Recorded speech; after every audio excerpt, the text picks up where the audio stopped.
Bonjour, cette vidéo présente le premier des dipôles utilisés dans les convertisseurs statiques comme interrupteur, la diode. Les constituants des convertisseurs statiques seront donc des interrupteurs, ou pourront être considérés comme des interrupteurs, qui sont donc commutés à haute fréquence.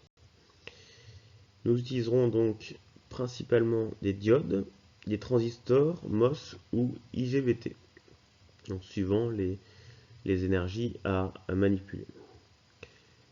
Ces composants présentent l'avantage de consommer une puissance que l'on considérera nous comme négligeable, c'est-à-dire qu'un interrupteur ouvert ne sera pas traversé par un courant, un interrupteur fermé ne consommera pas de tension, donc n'aura pas de tension à ses bornes. Donc la diode, c'est un interrupteur que l'on appelle à deux segments, à commutation spontanée, c'est-à-dire que ce n'est pas une action extérieure qui va commuter l'interrupteur, donc le fermer ou l'ouvrir, mais c'est donc les grandeurs électriques du circuit qui vont gérer cette commutation. Donc la diode est un dipôle unidirectionnel en courant. Donc le courant circule de l'anode vers la cathode. Et elle est donc aussi unidirectionnelle en tension. Donc on représente ainsi une diode par une flèche avec cette barre donc orthogonale à la circulation du courant. Donc la flèche représente donc le sens du courant de l'anode vers la cathode. Et donc la tension VAK sera donc forcément négative ou nulle. Si l'on veut modéliser une diode, on peut la représenter donc si le potentiel entre la différence de potentiel entre l'anode et la cathode est donc positive, on peut la représenter par un interrupteur fermé, et donc en fait cette tension sera nulle.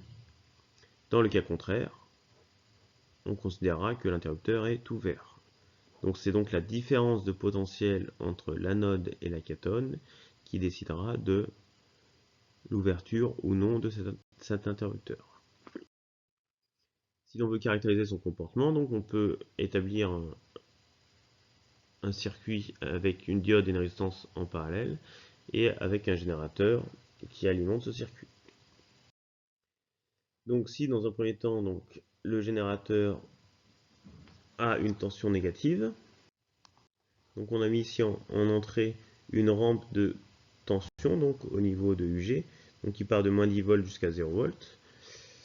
Dans ce cas-là, la tension aux bornes de la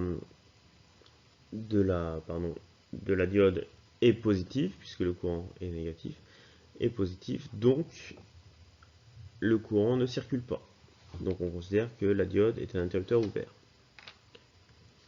Lorsque la tension devient aux bornes d'alimentation devient positive, donc la tension aux bornes de la diode voudrait être positive, donc l'interrupteur se comporte comme un interrupteur passant, et donc le courant circule dans le circuit. On peut voir ici que la tension aux bornes de la diode n'est pas tout à fait nulle,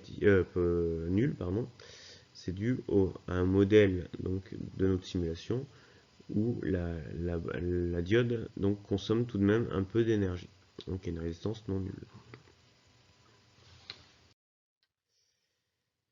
Donc on parle d'interrupteurs donc deux segments, puisque si on se place dans un plan donc avec en abscisse la tension aux bornes de la diode et en ordonnée l'intensité et la part courant, la diode pourra donc travailler sur deux segments de ce plan, donc ce segment donc, avec une tension négative et une intensité nulle, et ce segment avec une tension nulle et une intensité positive.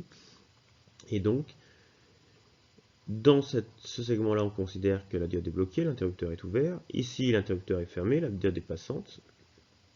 Et donc, pour ouvrir l'interrupteur lorsqu'il est passant, il faut que la tension devienne négative au point de la diode, et pour rendre la diode passante, c'est-à-dire amorcer la diode, il faut que la tension au bord de la diode devienne nulle ou positive. Donc c'est ce que représentent ces flèches vertes. Le blocage, comment donc ouvrir l'interrupteur, et l'amorçage, comment fermer l'interrupteur. Et c'est donc la tension au banc de la diode qui va donc commander ces deux états. Donc l'amorçage s'effectue spontanément par un passage à 0 de la tension. Le blocage s'effectue aussi spontanément par un passage à 0 du courant. Voilà pour le comportement d'une diode.